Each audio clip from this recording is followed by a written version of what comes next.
Shalom familia, gracias por acompañarnos en un estudio más aquí en la Biblia en su contexto. Recuerden que en el último estudio que vimos de el contexto en contexto y los mandamientos, estuvimos terminando el libro de Génesis. Ahora nos disponemos a ingresar a un nuevo libro que es el libro de Éxodo, o en hebreo conocido como el libro de Shemot, que significa nombres. Hoy nos vamos a enfocar en la primera porción de este libro. Vamos a hacer una introducción, ya que en esta porción no hay mandamientos. Recién en la próxima, si no me equivoco, o en la otra porción que vamos a ver, empiezan a haber mandamientos. Entonces, quiero aprovechar en este momento que esta porción no tiene mandamientos para que podamos hacer una introducción con respecto a lo que es el contexto del libro de Éxodo. ¿Por qué? Es muy necesario para poderlo comprender y poder comprender la dinámica que va a suceder en el libro de Éxodo. Hay un tema muy importante dentro de Éxodo que nos va a ayudar a comprender lo que sucede paso a paso en esta historia que se va a contar ahora, que recuerden que terminamos en Génesis con Jacob y su familia en Egipto, que ahí vemos cómo empezaron, llegaron, estuvieron en bendición.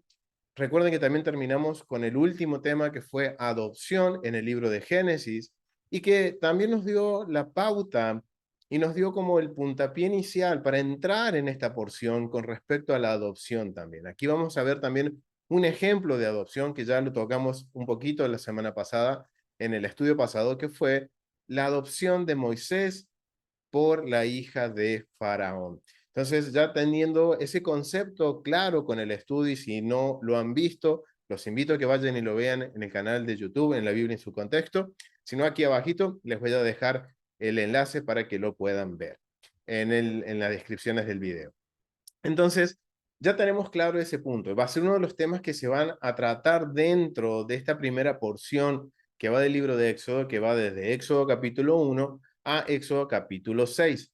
Lo que vamos a hacer, no nos vamos a enfocar en estos 6 capítulos, sino que quiero enfocarme en ciertas partes de la porción que nos van a ayudar a entender el tema principal del libro de Éxodo.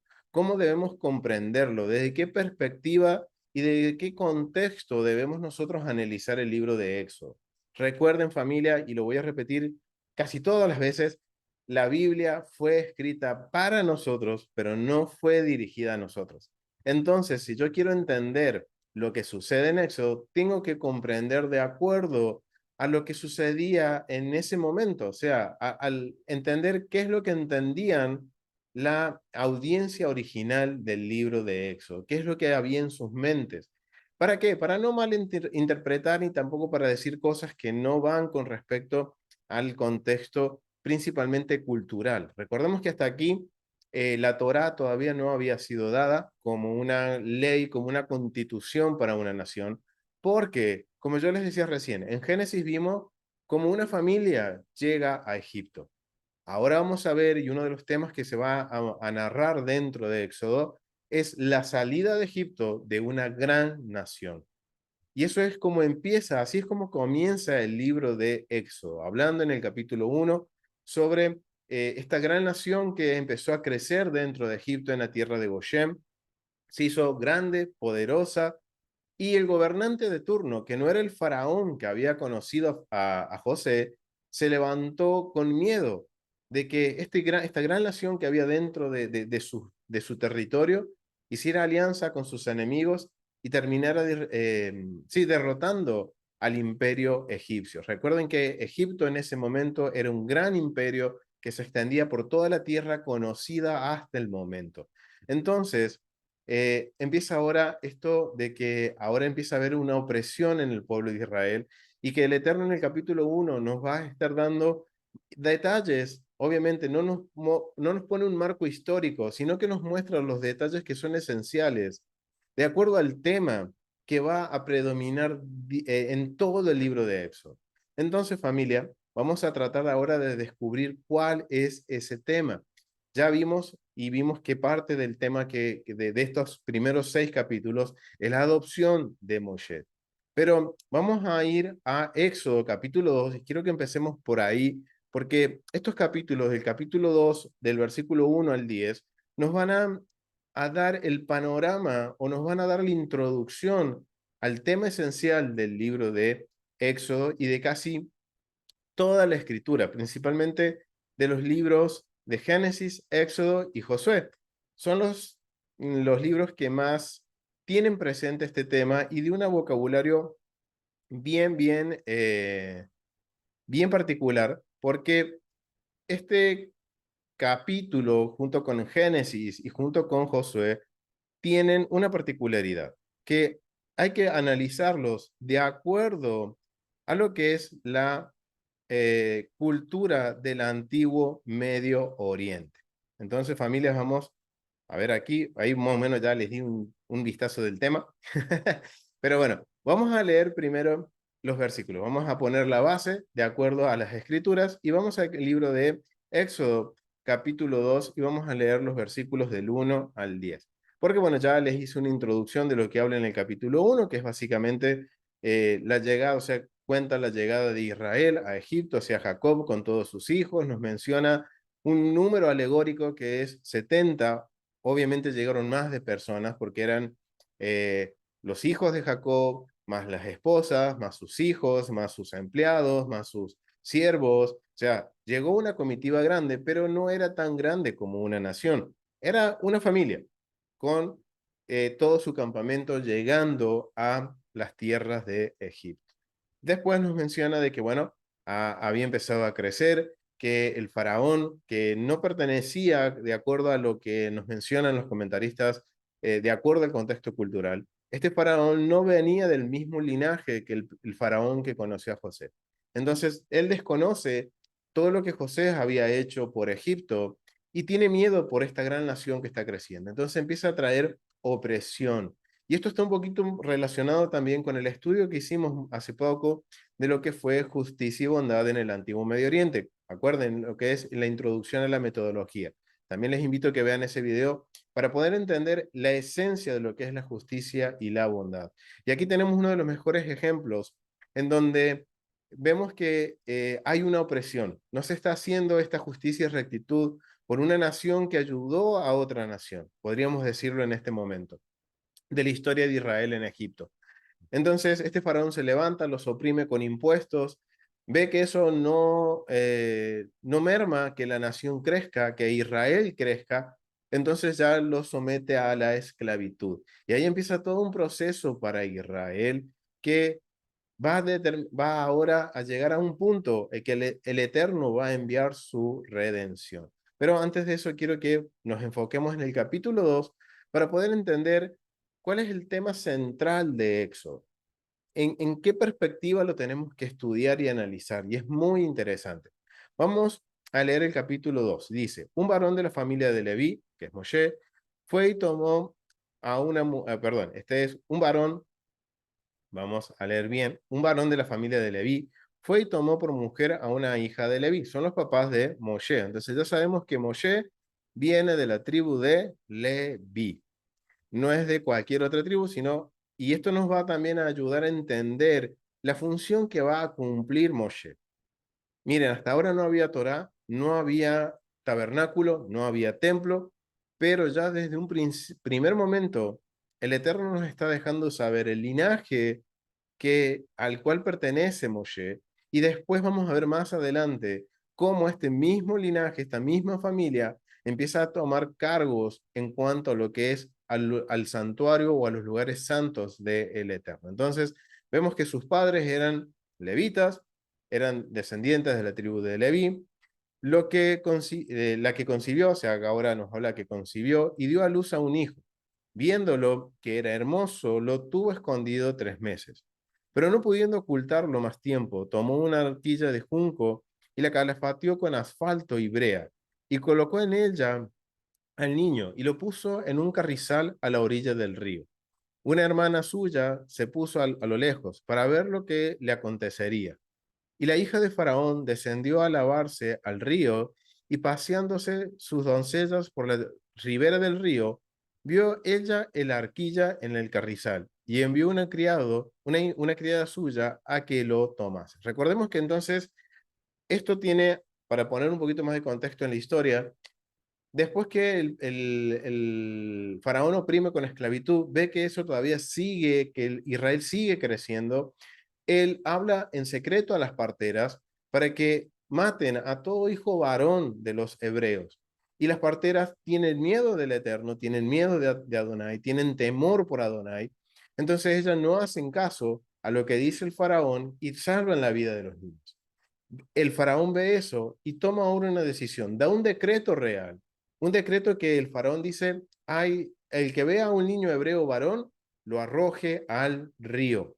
Y ahora, después de eso, vemos ahora que nace Moisés, ahora porque después le van a dar ese nombre, pero sabemos que está hablando de Moisés, de que es hijo de levitas, que sus padres, su madre quiso tenerlo con ella, pero no lo pudo tener más de 3 meses, y ahora pasa todo este proceso en que es puesto en el río Nilo, dentro de un arca, y lo pone en un rincón, dice, se lo pone en un carrizal, o sea, es como una especie de, podríamos decir, un lugar donde había mucha vegetación del río y lo coloca ahí. No es como nos imaginamos o como nos ha mostrado Hollywood, de que el arca venía descendiendo por el río Nilo y las doncellas de la hija del faraón lo encuentran. No, él lo habían dejado en un punto estratégico, en un lugar seguro, pero resulta que lo encuentra la hija del faraón.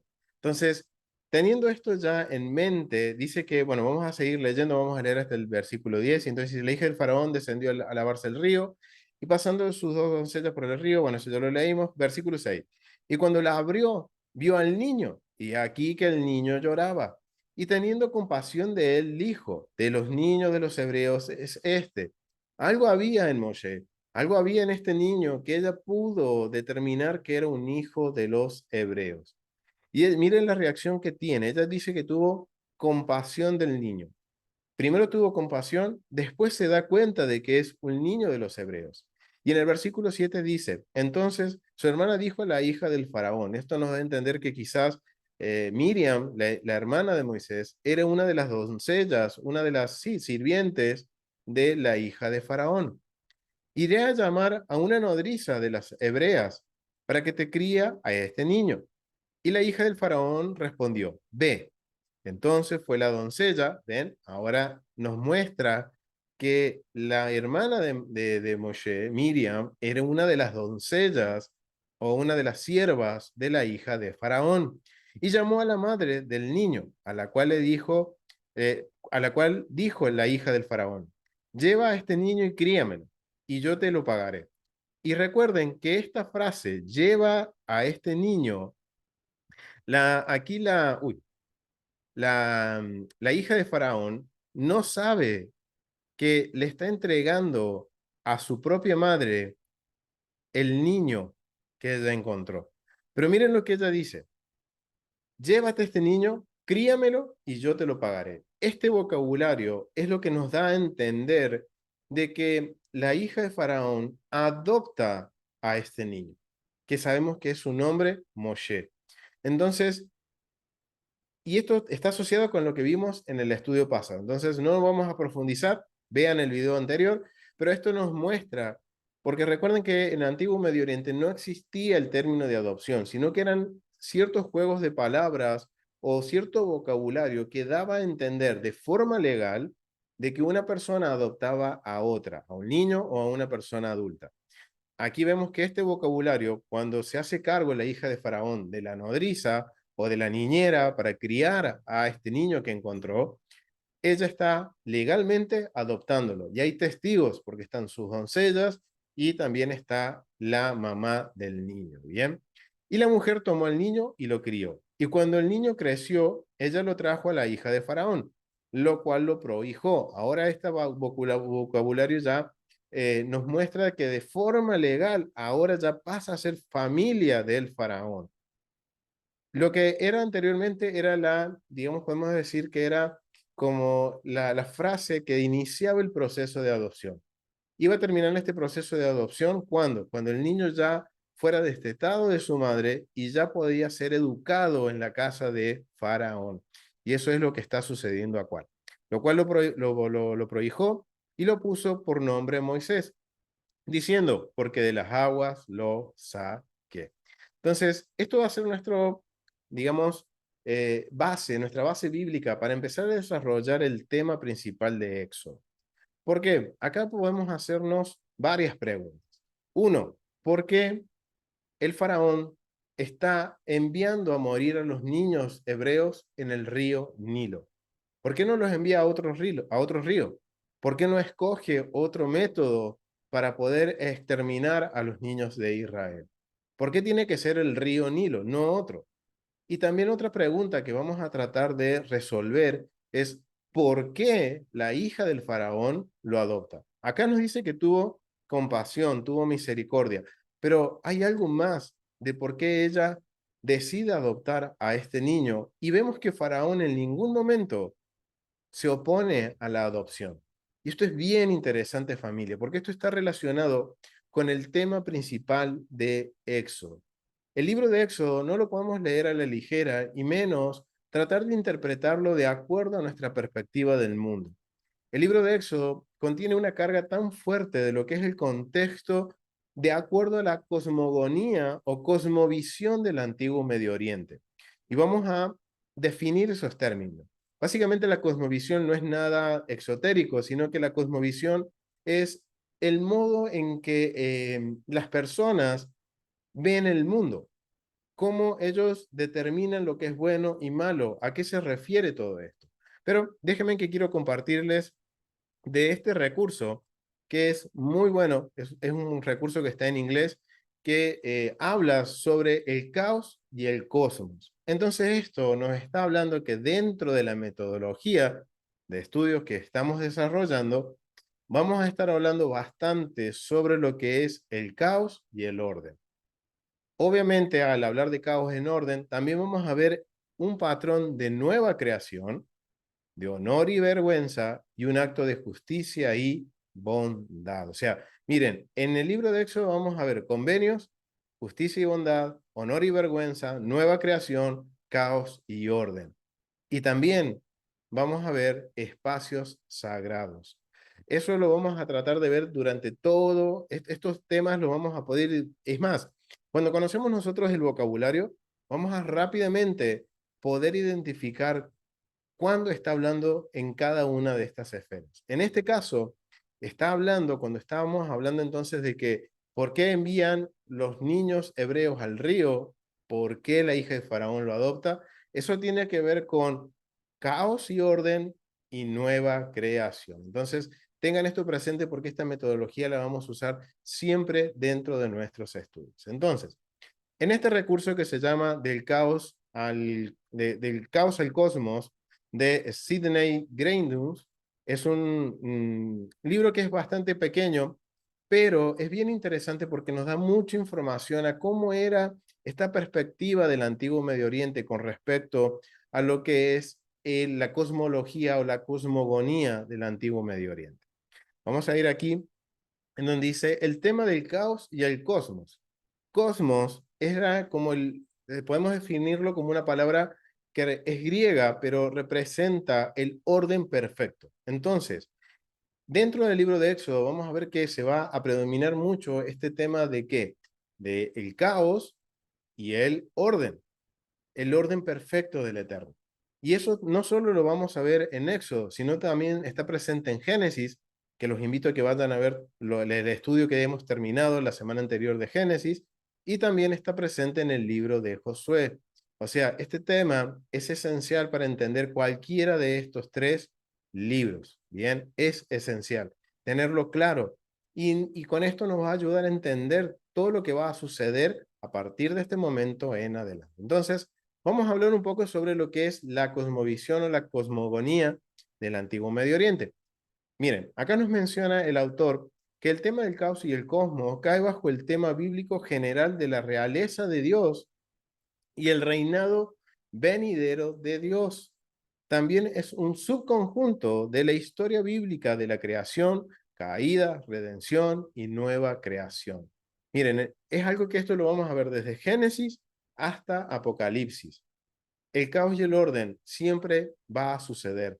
Si nosotros también empezamos a conocer y a estudiar la historia de Israel, vamos a ver que a partir de este momento, es más, desde Adán y Eva, siempre hay un proceso que entramos en caos y Dios tiene que dar tiene que nombrar a una familia o tiene que escoger a una persona para empezar a traer ¿qué? Orden. De vuelta, entra caos, orden. Siempre el Eterno está buscando de establecer el orden, el cosmos, el orden perfecto de acuerdo a su voluntad.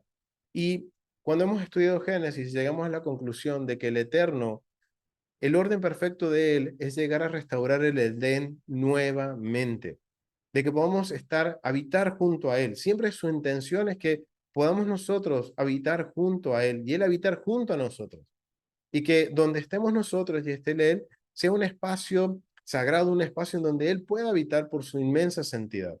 Pero es esencial ahora determinar qué es la cosmovisión, para que nosotros no podamos malentenderlo y que tampoco podamos dar a malentender cuando compartimos esta información. Entonces, vemos que el caos y el cosmos, este tema está presente en toda la Biblia, pero está bien definido, por ejemplo, aquí en el libro de Éxodo. Miren cómo lo define el diccionario de Webster, ofrece una buena definición inicial de lo que es caos. ¿Qué es caos? La infinidad del espacio o materia sin forma, que se supone que procedió a la existencia del universo ordenado. ¿Qué quiere decir esto? Esto nos tiene que hacer memoria Génesis 1:1, que dice, el Eterno encontró la tierra desordenada y vacía. Eso es vocabulario de caos. Y aquí está dándonos esta definición en qué es realmente el caos. Es algo desordenado, algo que en un momento hubo un orden, pero por una X circunstancia terminó en desorden. Webster también nos ofrece una definición viable del cosmos. ¿Qué es el cosmos? O el orden. El mundo o universo considerado como un sistema ordenado y armonioso.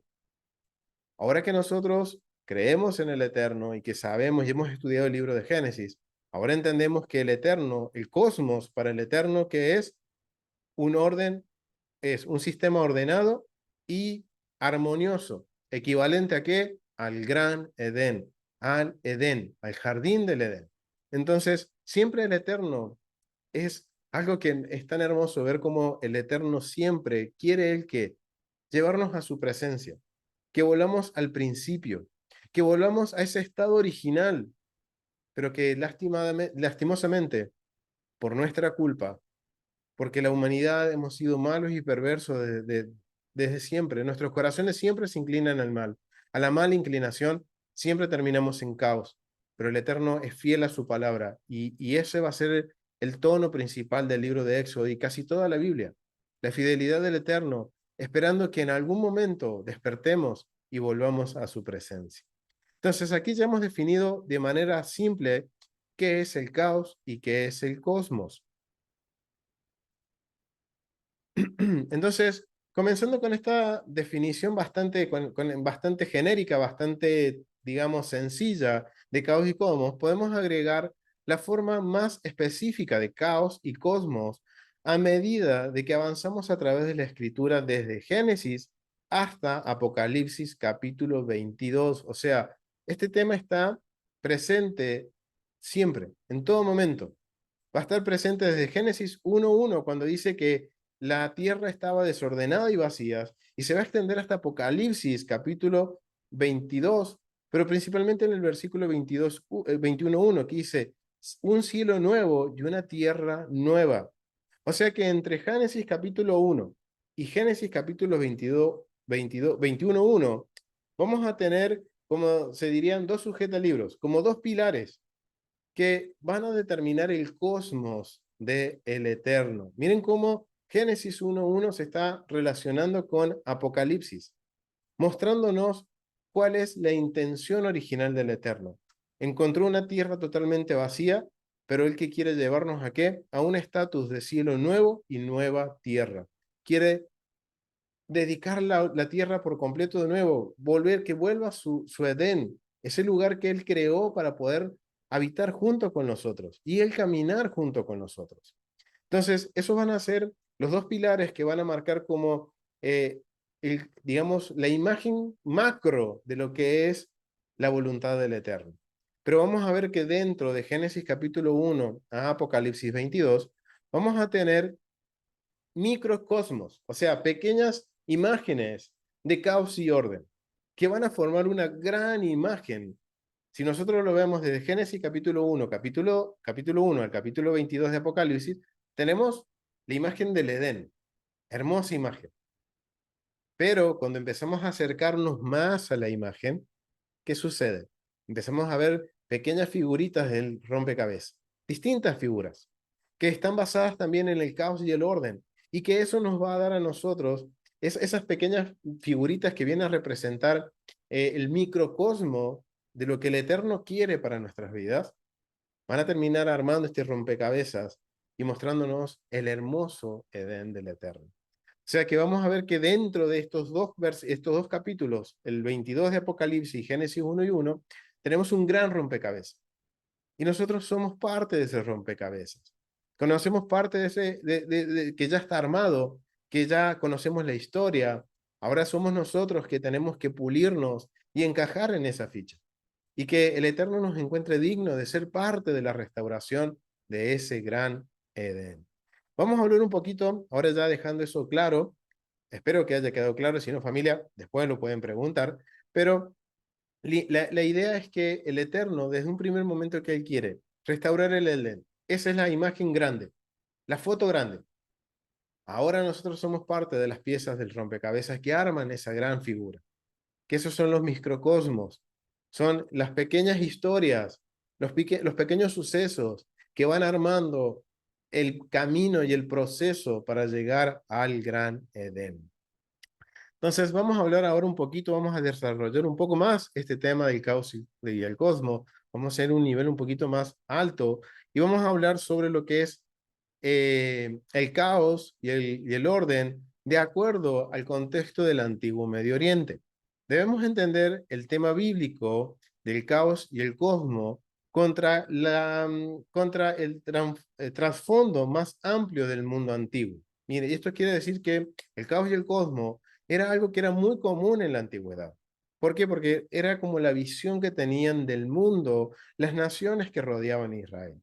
En el caos estaba asociado con el mar, las aguas. Eso es cuando vemos la historia de, por ejemplo, los hititas, los hammurabis, los babilónicos, siempre, los mismos egipcios, siempre lo que eran espejos de agua, ya sean lagos, mares o ríos, o el agua en sí, era una señal de caos. Israel compartía con sus antiguos vecinos del cercano oriente la cosmovisión, o sea, la misma visión. O sea, ellos, acuérdense que Israel estuvo mucho tiempo en Egipto, también vamos a ver durante la historia que mantuvo relación con otras naciones y muchas veces llegaron a un punto de hacer un sincretismo entre la adoración al Eterno y cómo creían las naciones. Y el Eterno nos ha dado un mandamiento, que no hagamos como las naciones, pero Israel es un reflejo de la humanidad, es un reflejo nuestro y que muchas veces estamos jugando en esas dos aguas.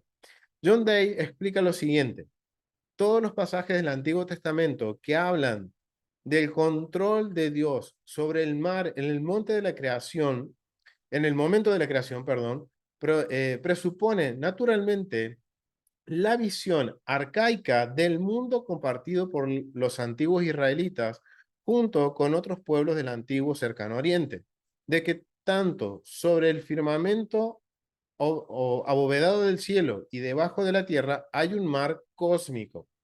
Y esta era la perspectiva del antiguo Medio Oriente, que el mundo estaba dividido en dos esferas: los cielos, donde moraban o vivían los dioses buenos, y acá como dice el mar cósmico o el inframundo, le podríamos decir, en donde habitaban los dioses malos.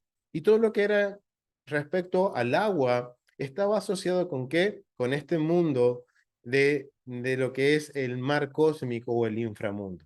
Se consideraba que la lluvia tenía su origen en el mar cósmico sobre el firmamento y descendía a través de las ventanas del cielo, mientras que los mares y lagos del mundo se consideraban conectados con la parte subterránea del mar cósmico. O sea, ellos tenían, ven, la parte de arriba de los cielos, de la lluvia era de bendición porque era enviada por los dioses buenos, pero cuando pasaba algún cataclismo, alguna catástrofe que hacía que, por ejemplo, el mar se saliera de sus límites, ellos lo asociaban a que un dios del inframundo estaba trayendo juicio a la nación.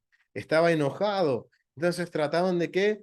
De alguna forma complacer a ese dios, pero después resulta que ese dios se satisfacía, pero el Dios bueno se enojaba, entonces entraban en una dinámica bien interesante de adorar a muchos dioses. Ahora entendemos por qué muchas culturas adoraban a muchos dioses.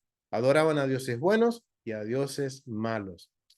¿Por qué? Porque ellos ¿qué buscaban? Que la humanidad estuviera en orden, de que tanto el Dios bueno como el Dios malo estuvieran contentos y no emitieran sus juicios. Es interesante lo que menciona John Day, porque esto nos está dando un poquito la perspectiva de cómo Israel, en el mundo en que estaba Israel sumergido, porque esta misma perspectiva tenían los egipcios. Y esto nos va a determinar ahora el por qué van a suceder algunos acontecimientos dentro del libro de Éxodo que están muy relacionados con lo que es la cosmovisión del antiguo Medio Oriente.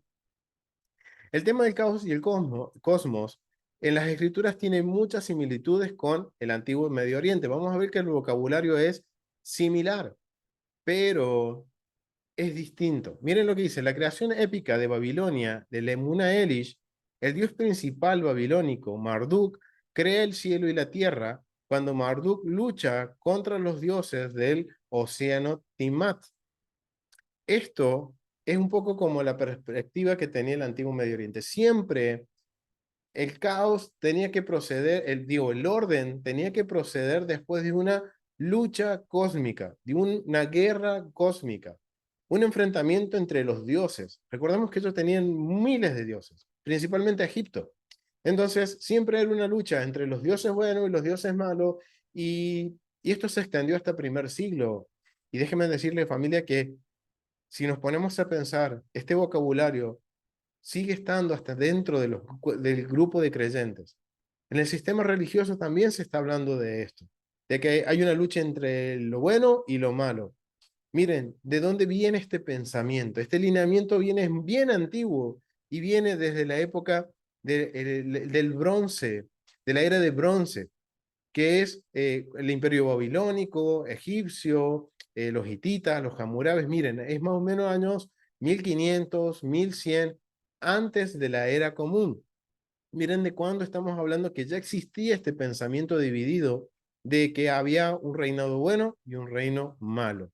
Y acá en la historia de la creación de lo que era para los babilónicos existía esto, que era una lucha entre dioses en donde el dios bueno, Marduk, crea el cielo y la tierra, y él, ¿por qué lo crea? Porque luchó contra el Timat, que era el dios de los océanos para los babilónicos, que representaba el inframundo, y crea un orden.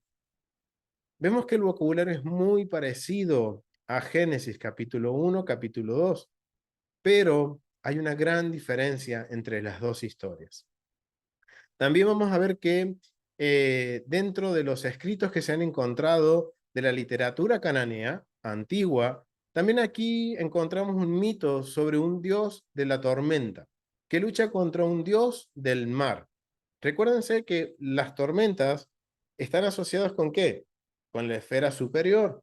Entonces para ellos era algo bueno y el mar era representación del caos. Entonces dice que había una lucha entre el dios de la tormenta y el dios del mar.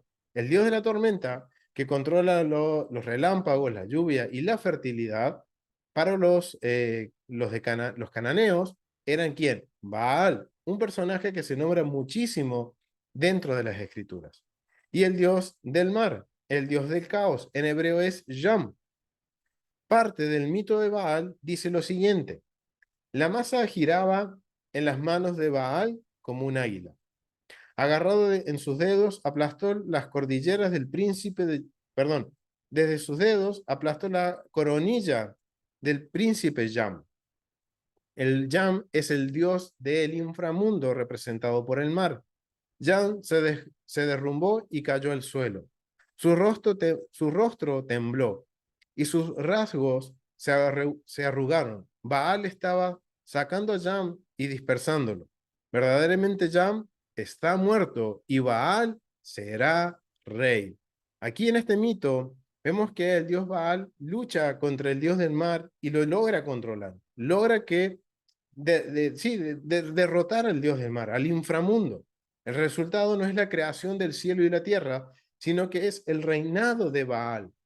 Aquí vemos, y esto miren, cómo estas dos historias que leemos del antiguo Medio Oriente, podemos verlas reflejadas en Génesis. Y vemos que están hablando en una historia de cómo se creó el cielo y la tierra. Y en esta, ¿quién es el rey de la creación? Y acá está la gran diferencia, porque cuando leemos nosotros Génesis, vemos que el que crea como el que reina es uno solo. Es el Dios de Abraham, Isaac y Jacob hasta este momento. El Dios de Israel. Es un único creador, es un único rey. Pero miren dentro de la perspectiva del antiguo Medio Oriente, cómo ellos le atribuían y veían la visión de la creación. Entonces, aquí vamos a ver entonces que el libro de Éxodo tiene un propósito.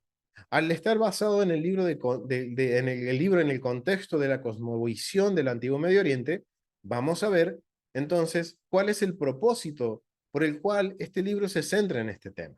Y es que va a mostrar la soberanía del Eterno.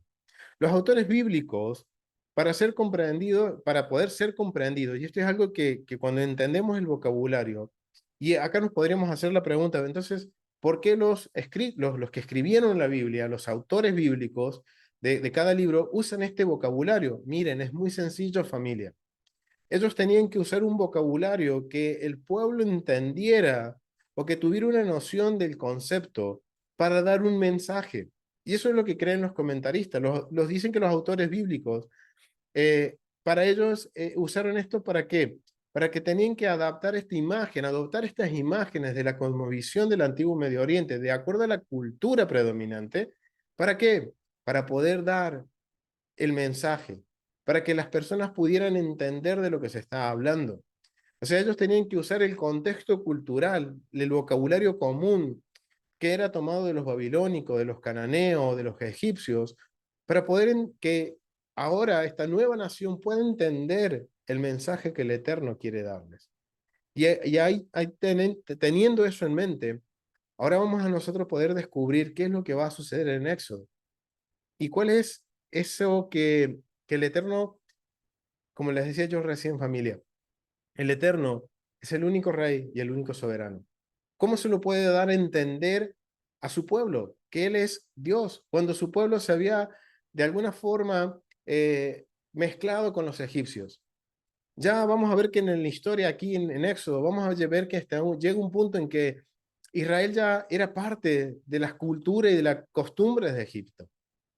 Ahora el Eterno tiene que reprogramar la mente o reprogramar a una nación completa en donde estaban acostumbrados a, sí, reconozco al Dios de mis padres, pero también reconozco a los dioses de los egipcios, ya soy parte de esta cultura. Y el Eterno que quiere una nación santa, una nación apartada, una nación que sea solamente para Él y que camine de acuerdo a sus mandamientos, que nos hacen diferente, familia. Lo mismo que está sucediendo en Éxodo, está sucediendo hoy en día con nosotros, familias. Hoy, al venir nosotros a la Torá, a venir a las instrucciones del Eterno, eso va a empezar a desintoxicar nuestras mentes, a desintoxicar nuestro corazón y a empezar a meditar y a ver las escrituras de acuerdo al corazón del Padre. ¿Pero qué debo hacer? Estudiar los mandamientos. Para eso nos dejó sus instrucciones. Y es básicamente por eso que vamos a ver que en los escritos, en la Biblia, vamos a ver que se usa mucho el vocabulario del antiguo Medio Oriente. Vemos que hay vocabulario similar y vocabulario que se va a usar en la Biblia, pero tiene un propósito. ¿Y cuál es este propósito? Mostrar la soberanía del Eterno. Bien. Eh, Vamos a ver también estos elementos místicos, porque son, como vemos, son elementos místicos que en el antiguo Medio Oriente se usa para explicar las cosas. Y el Eterno va a usar todos estos elementos. ¿Para qué? Para demostrar un punto. Según Nahum Sarna, que es también un comentarista, ha planteado lo siguiente: la referencia parece ser fragmentos de lo que alguna vez fue una epopeya sobre el Dios de la creación y las fuerzas amotinadas del caos primitivo al comienzo del proceso de la del proceso cosmogónico. O sea, porque este comentarista, y tiene razón en lo que él piensa, tiene razón en lo que él dice, porque él está justificando a los autores bíblicos de usar este vocabulario. ¿Por qué? Porque hay un mensaje que el Eterno quiere dar. ¿Y cuál es ese mensaje? De que mientras él quiere restablecer el orden cósmico, hay factores rebeldes, como dice acá, diversos factores rebeldes que van a traer el caos. Y tiene que usar este vocabulario para que la gente se dé cuenta de qué está hablando.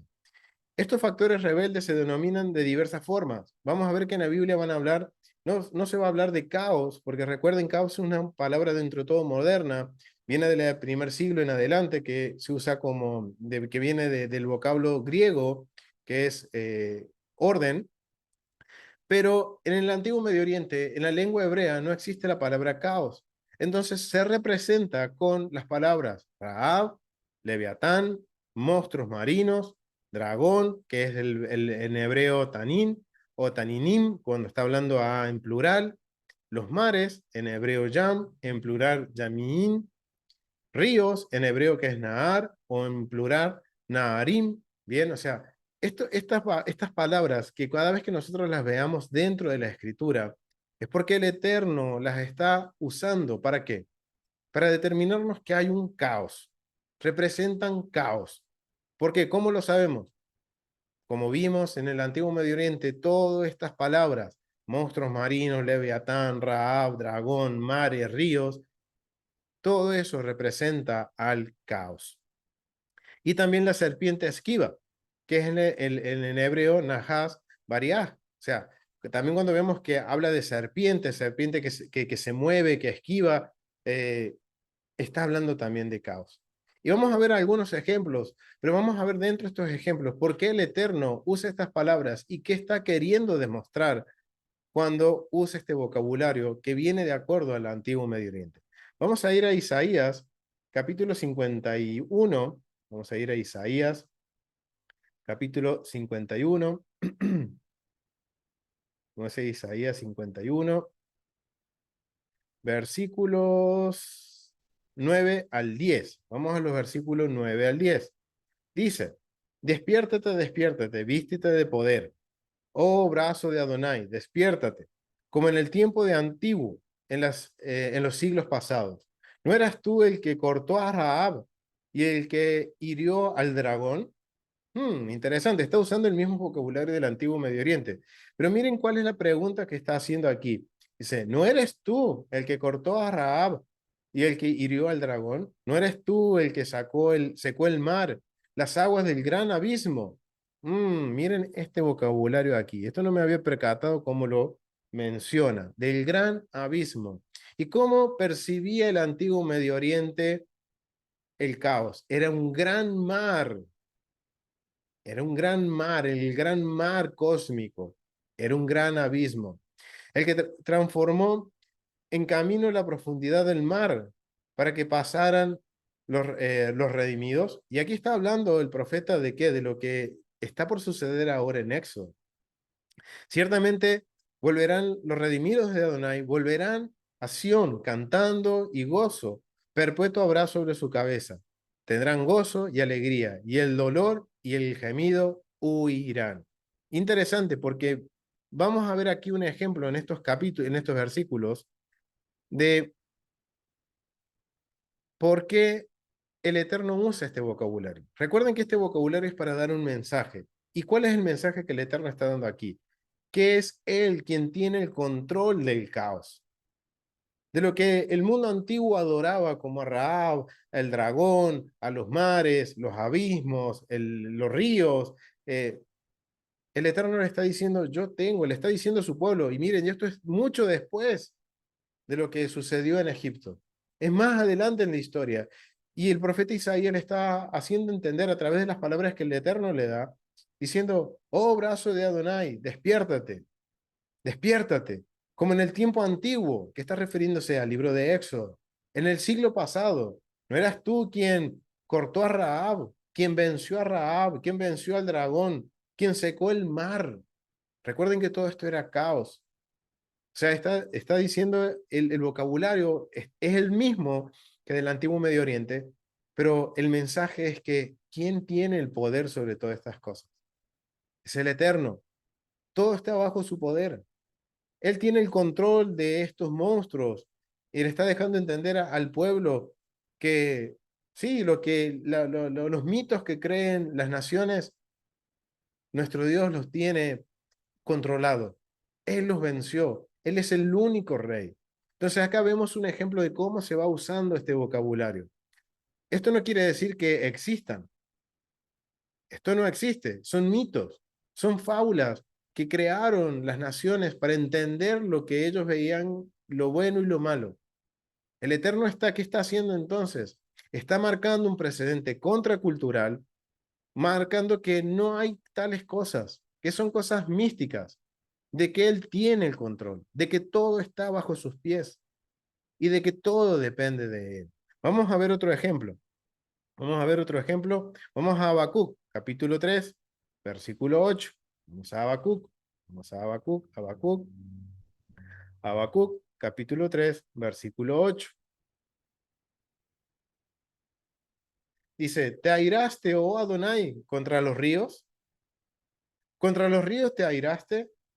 ¿Fue tu ira contra el mar cuando montaste en tus caballos y en tus carros de victoria? Otra vez, aquí el profeta Habacuc está haciendo esto como un poema, es un poema bíblico lo que está haciendo aquí Habacuc. Y dentro de este poema, él está hablando y está, miren, usando el vocabulario del antiguo Medio Oriente. Y ahora que entendemos que todo esto representaba al inframundo, al caos, ¿qué está queriendo decir entonces el profeta? ¿Contra quién se levantó Adonai? Contra la percepción del antiguo Medio Oriente de lo que era el caos. Otra vez está dando el mismo mensaje. No hay otro Dios, es el único Dios. No hay tales cosas como el río y el mar que son representaciones del inframundo. No, son cosas, y miren, esto nos tiene que hacer pensar en Génesis, cuando él dice que él creó los mares y que y vio que era bueno. Creó los animales marinos, los monstruos marinos, y dice el Eterno, y vio todo esto que esto fue bueno. O sea, miren el contraste cultural. Está usando la mitología del antiguo Medio Oriente para dar un mensaje, pero un mensaje que se opone a la cultura, para que su pueblo entienda de una vez de que no hay tal cosa como una división de mundos.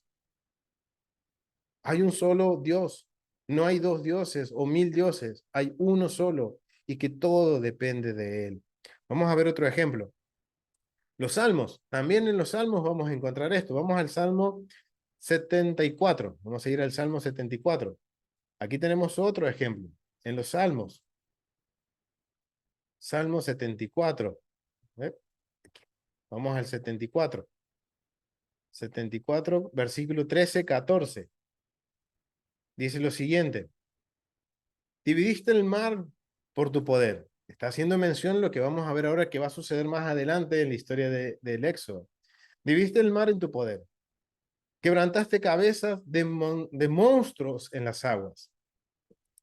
Magullaste las cabezas del Leviatán y le diste por comida a los moradores del desierto. Miren, otra vez, el mismo vocabulario. Familia, recuerden, esto no quiere decir de que estos monstruos marinos existieron en algún momento, sino que estos eran elementos místicos que usaban en la antigüedad para determinar el caos, para determinar cosas que no podían explicar. Y aquí el Eterno nos está dejando claro hasta nosotros. Recuerden que esa mentalidad aún hasta el día de hoy está presente dentro de los creyentes en el Mesías Yeshua y en los creyentes del Dios de Israel. Que hay dos mundos, uno bueno y uno malo, que se están peleando. No, el Eterno, miren lo que dice. Él doblegó al Leviatán, o sea, no tiene poder. Esas mitos, esas cosas que son místicas no tienen poder, sino que el poder lo tiene Él, que todo está sujeto a Él. Después el otro ejemplo era el Salmo 77. Salmo 77, versículo 17. Dice, las nubes echaron inundaciones de aguas, tronaron los cielos y destruyeron y discurrieron tus rayos. Otra vez, lo mismo, está mostrando el Eterno de que Él tiene el poder, que Él tiene el control de lo que el mundo creía que era malo, Él tiene el control de eso. De lo que el mundo creía que era bueno, Él tiene el control. Y es el mensaje que nos está dando desde Génesis, de que Él es el único Dios, el único creador, es el único rey soberano sobre toda la creación. Y que no hay otros dioses que solamente Él. Y eso es lo que el Eterno está haciendo ahora con Israel. Está haciendo esto de cambiar la mentalidad de una nación. Y por eso que el libro de Éxodo, el libro de Génesis, por ejemplo, hay mucho de este contenido. Porque es como, recuerden que habíamos llegado a la conclusión que Génesis era como la carta de presentación del Eterno a su pueblo, para que lo conocieran. Y vimos más de una vez que en Génesis iba en contra de la cultura, iba en contra de lo que se creía en la cultura. El libro de Éxodo no es la excepción. Está sucediendo exactamente lo mismo. Miren, aunque la Biblia use los mismos nombres que los mitos antiguos, Cerna, el autor que recién leímos, continúa diciendo lo siguiente. Los que distingue fundamentalmente las referencias bíblicas de los otros ejemplos del cercano oriente es la atmósfera israelita, completamente monoteísta. Está dejándonos ver que Israel cree en un solo Dios. Hay un Dios soberano, supremo. Sus enemigos no son seres divinos. El motivo de la teogonía o nacimiento de los dioses está totalmente ausente. Miren que en la historia de Israel no hay creación, o sea, no hay dioses atribuyendo a la creación. Hay un solo Dios que creó y hay un solo Dios que reinó y que reinará y va y reinó y reinará. Hay uno solo. Entonces, vemos que el uso de estas palabras y de la mística dentro de los poemas bíblicos y de las escrituras bíblicas es para marcar este punto, que existe solamente un solo Dios, que no hay más dioses, que no hay nacimiento de dioses, hay un solo Dios creador y punto. Es totalmente ausente, está totalmente ausente en los nacimientos de los dioses. No hay batallas titánicas. Miren, esta es la percepción que siempre hasta se nos ha vendido en las películas, familia, que ángeles buenos y ángeles malos están luchando con espadas en las esferas estratosféricas. Familia, eso no existe. Eso era parte de la mentalidad del antiguo Medio Oriente, que existían estas luchas cósmicas que nosotros no podíamos ver, pero que existían. ¿Y saben para qué servía eso? Para explicar por qué había noche y día cada día. En el Egipto era exactamente lo mismo. Egipto tenía esta mentalidad de que el dios Ra luchaba con el dios Maat del inframundo y en el periodo de la noche estaban luchando y si al otro día salía el sol es porque había vencido Ra. Pero ellos imaginaban este mundo cósmico, estas luchas cósmicas, estas batallas titánicas, como dice aquí, para explicar algo que era una cosa natural. Algo que de Génesis 1:1 el Eterno nos dice, yo creé el día y la noche y vi que era bueno. Eso dice el Eterno. Entonces vemos que era para mostrar que no existían estas batallas titánicas en que los resultados parezcan estar en duda en un momento u otro. No es mencionada la creación como consecuencia de la victoria del combate. Leemos Génesis y en ningún momento hay un combate, sino que es Dios a través de su qué, de su palabra, poniendo el orden cósmico.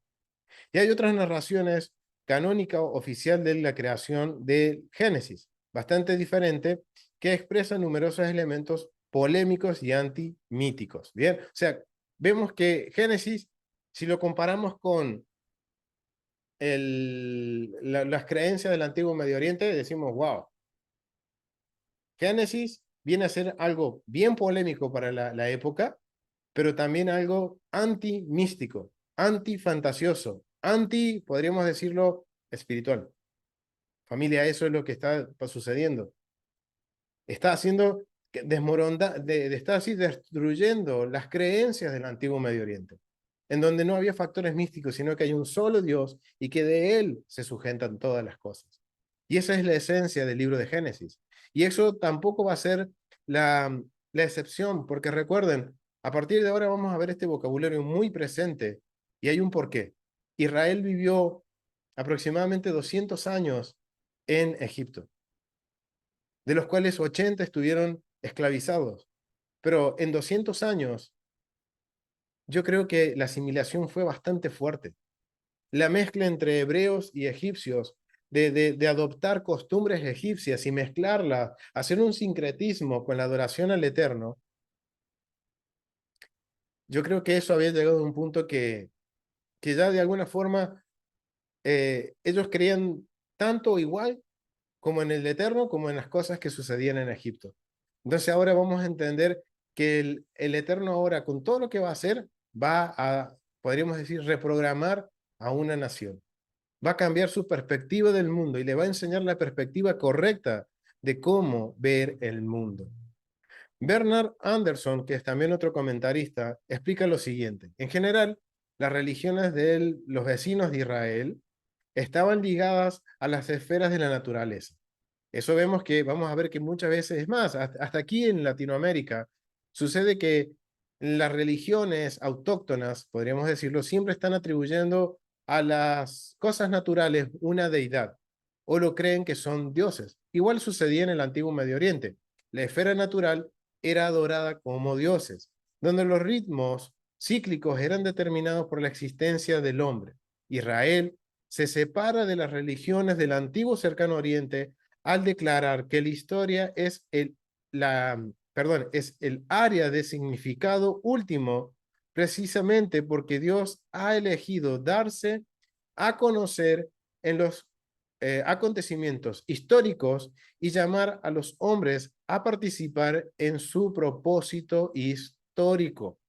Israel rompió con el paganismo y su visión mítica de la realidad en un punto crucial. La naturaleza no es el reino de lo divino. El Dios que Israel adora es el Señor de la naturaleza, pero no es el alma de la naturaleza. El sentido de Israel de la trascendencia de Dios resulta en la emancipación del pensamiento del mito. Ese es el propósito. O sea, lo que nos están planteando de una forma académica está queriendo decir, está reprogramando la mente de los israelitas, que no hay que adorar a la naturaleza. No, los dioses, no hay dioses, hay un solo Dios. Eso es lo que nos está queriendo decir aquí el comentarista. Está derrumbando ese pensamiento de los mitos, de que hay guerras titánicas. O sea, no, familia.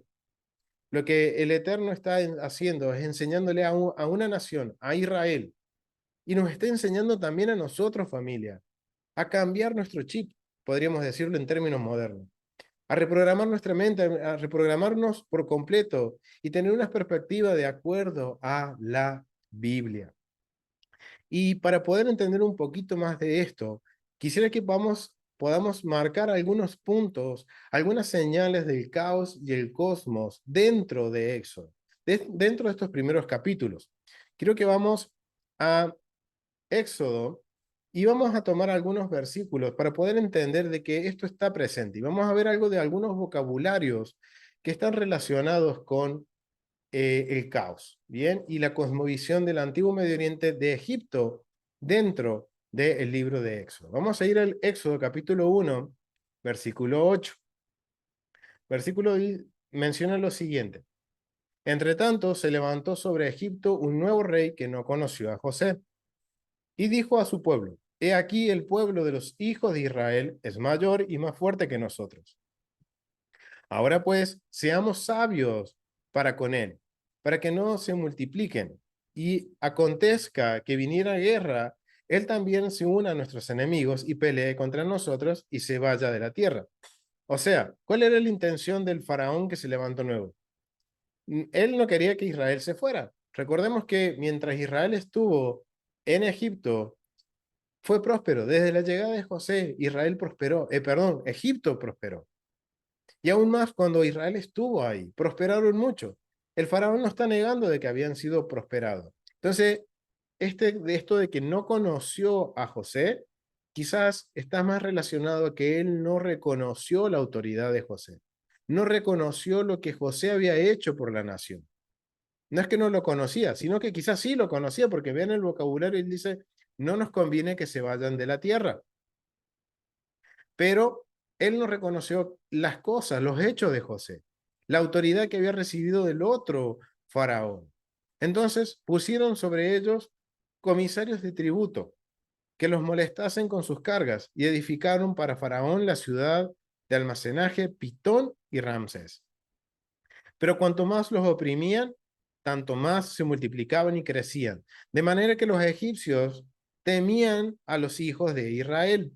Y los egipcios hicieron servir a los hijos de Israel con dureza y amargaron su vida con su dureza, su dura servidumbre en hacer barro y ladrillos y en toda labor de campo y en todo su servicio al cual los obligaron con rigor. Entonces, aquí vemos que hay un patrón de caos. ¿Por qué? Porque dice que en el versículo 8 dice que él no los conoció, no conoció a José, o sea, la autoridad de José o los hechos de José, él los negó, pero él reconocía de que no se debían ir de la tierra porque sabía que habían sido prosperados. Era una tierra muy próspera en este momento de la historia de Egipto.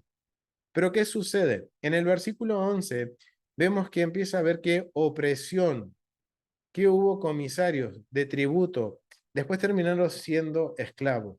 Y dentro de la cosmovisión del antiguo Medio Oriente, el caos político empezaba con la esclavitud forzosa. Esto aquí es el inicio del caos de Egipto. Este es el inicio del caos de una nación. La opresión, la falta de justicia social. Israel no merecía estar ahí en este, digamos, en ese estado de esclavos. Ellos ayudaron a Egipto, pero ¿qué hizo este faraón? Oprimió a la nación que había ayudado a su nación. Entonces esto viene a entrar ahora en una especie de caos político y esto nos va a ayudar a entender la próxima porción, cuando Moisés se encuentra de nuevo con Faraón y lo que va a estar sucediendo entre ambos, que si lo vemos desde la perspectiva del antiguo Medio Oriente, es una guerra cósmica, pero también es un duelo de autoridad. Entonces, aquí empieza el caos. Ahora entendemos de dónde viene el caos en Egipto y por qué el Eterno tiene que hacer las cosas que hizo en las próximas porciones. Bien, vamos al versículo 22, del capítulo 1, versículo 22. Dice, entonces Faraón mandó a todo su pueblo diciendo, echad al río a todos los hijos que nazcan y a toda hija preservarle la vida. Ahora, familia, yo les pregunto, después de haber puesto los precedentes del antiguo Medio Oriente sobre el caos y cosmos, de haber determinado el vocabulario, yo les voy a preguntar, familia, ¿por qué creen que el faraón toma esta decisión de arrojar los niños al río? Y principalmente al río Nilo.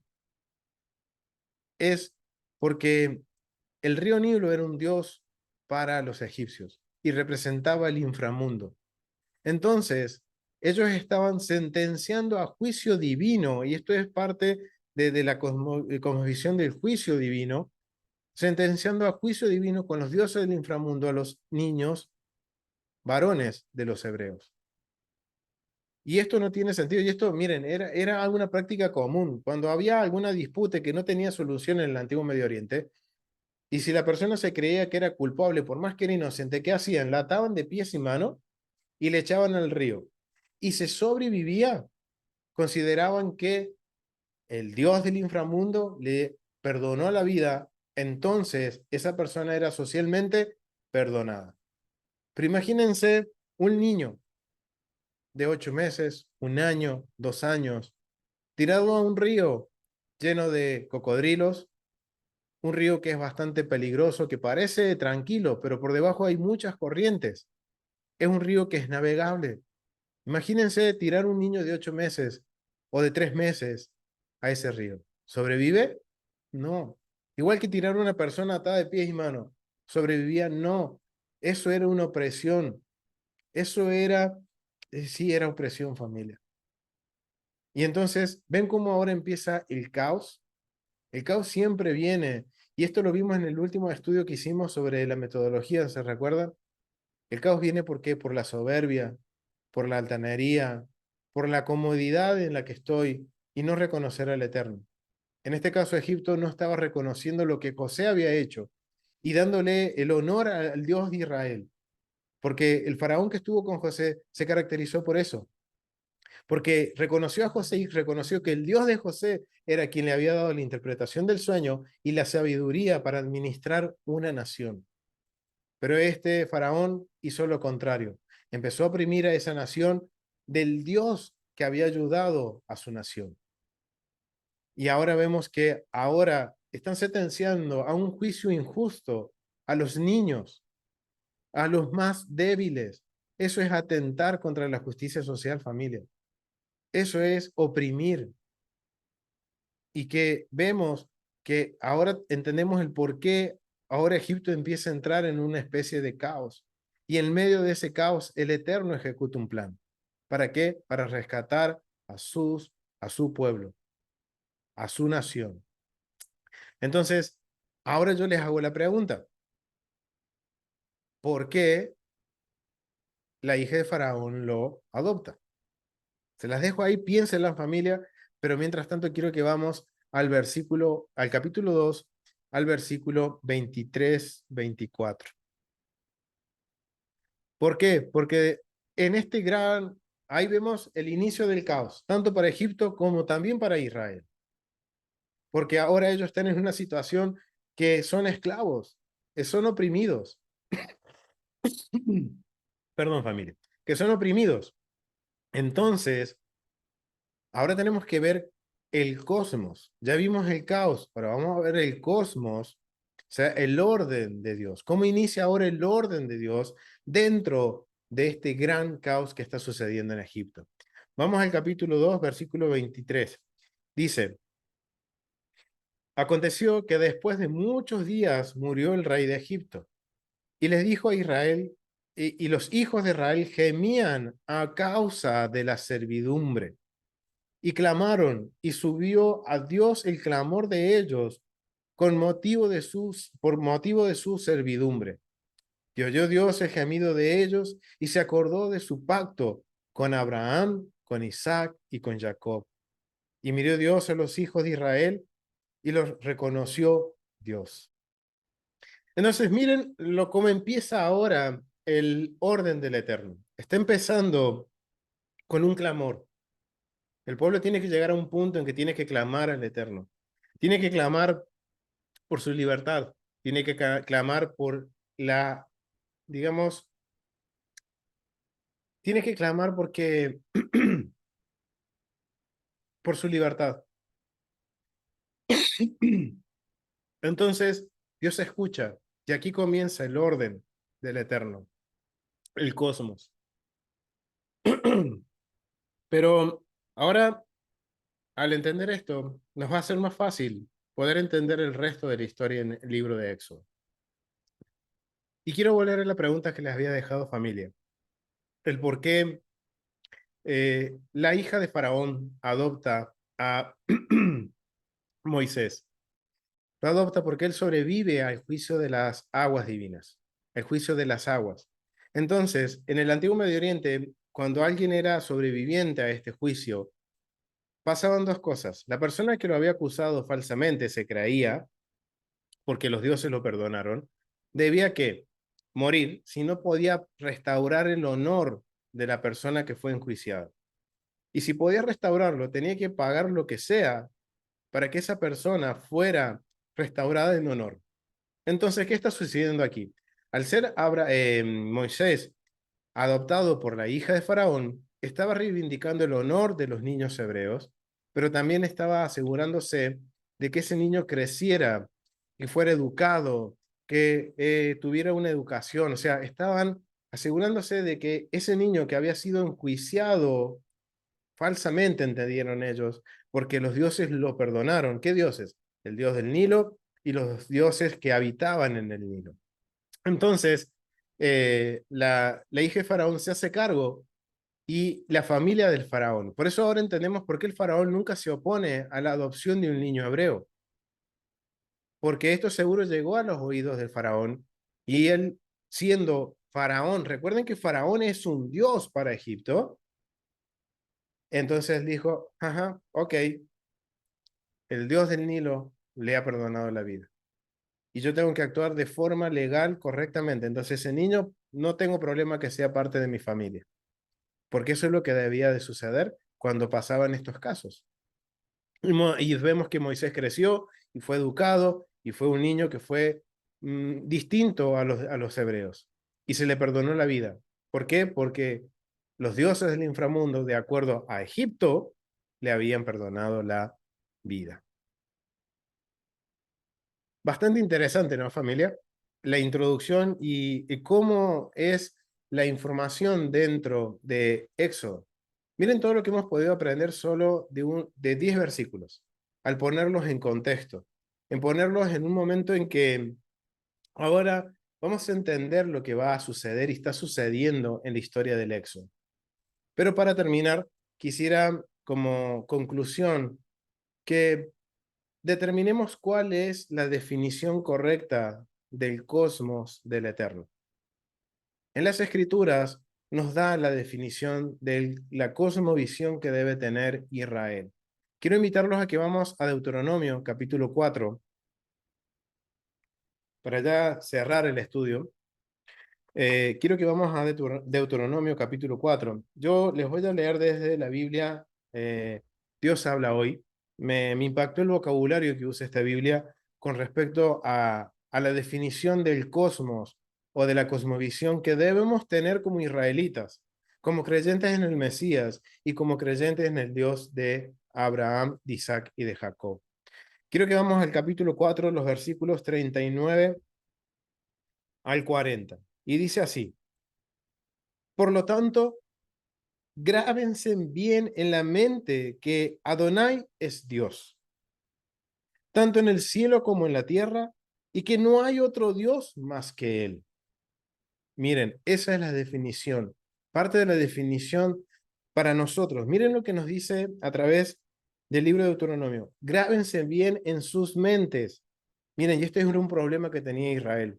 Estudien la historia de Israel, estudien la historia de los reyes, los profetas, y van a ver que es el mismo problema. El mismo problema.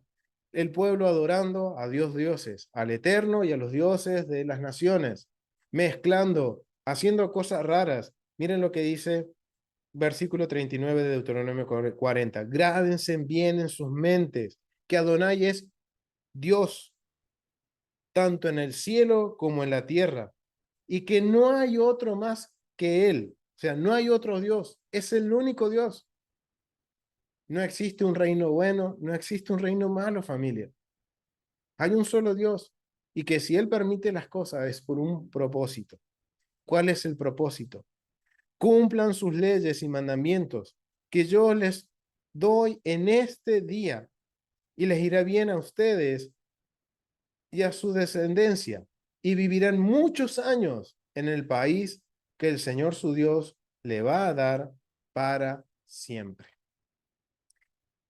Esa es la cosmovisión, familia, que debemos tener nosotros. Debemos ya dejarnos de estar entre dos aguas o entre dos pensamientos o entre dos visiones del mundo. Para nosotros hay una sola visión del mundo. Sobre la tierra, en el cielo y en la tierra hay un solo Dios y no hay otro más que Él. Esa es la mejor definición que podemos dar de la cosmovisión para Israel, para nosotros, de acuerdo a la Biblia. Y hemos marcado los precedentes. Toda esta información nos va a ayudar a entender ahora a partir de la porción que viene en adelante, todos los acontecimientos. Y es también bastante interesante ver que a partir de ahora vamos a empezar a ver los mandamientos que el Eterno nos da. Así que familia, los espero en el próximo estudio, que nos puedan acompañar y poder seguir aprendiendo juntos con respecto a lo que es el contexto cultural del antiguo Medio Oriente y los mandamientos de nuestro Rey. Gracias familia, gracias por acompañarnos. Shalom.